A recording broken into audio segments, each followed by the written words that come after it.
मैं छाता लेकर के बाहर खड़ी हो गई थी तो मेरे हस्बैंड ने बोला कि मैं क्या भीगते हुए जाऊंगा। मुझे मेरे हस्बैंड के इस बात पर हंसी आ गई और मैंने हंसते हुए बोला कि आप भी आ जाओ मेरे इस छोटे से छाते में। घर के काम काज को निपटाया ही था, तब तक निहिर को स्कूल से लाने का टाइम हो गया था। तो हम दोनों फिर से कार से निकल गए क्योंकि बाहर बारिश बहुत तेज हो रही थी। कार को निहिर के स्कूल से थोड़ी दूर पर लगाया और हम लोग पहुंच गए थे निहिर को लेने के लिए। निहिर के पापा निहिर को बोले कि थोड़ी देर खेल लो फिर हम लोग घर चलते हैं, लेकिन निहिर का मन तो घर जाने में ही था, खेलने में बिल्कुल नहीं था। निहिर जैसे ही हम लोगों को देखता है स्कूल में एक सेकेंड भी टिकना नहीं चाहता है।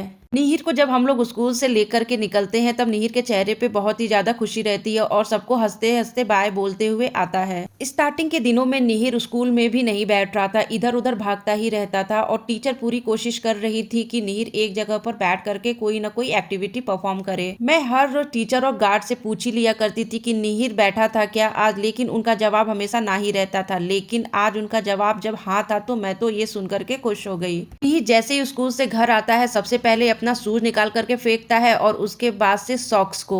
इसके बाद से निहिर के खाने पीने का डिमांड चालू हो जाता है और सबसे पहला डिमांड रहता है निहिर का चिप्स का, जिसके लिए वो अपने पापा के पीछे पीछे घूमने लगा। लेकिन हर रोज हम निहिर को चिप्स का पैकेट तो नहीं पकड़ा सकते हैं। निहिर जब सो करके शाम को उठा तो उसको मिल गया था एक पार्सल जो उसके लिए ही आया हुआ था। निहिर को इंगेज रखने के लिए उसके पापा टाइम टाइम से खिलौने मंगाते रहते हैं। आज भी निहिर के पापा उसके लिए कुछ खिलौने मंगाए थे। वैसे मैंने ये देख लिया है कि बच्चों को खिलौनों से कोई मतलब नहीं होता है। घर में जितने भी कबाड़ वाले सामान होते हैं बच्चों को उनसे ही खेलने में बहुत ही ज्यादा मजा आता है।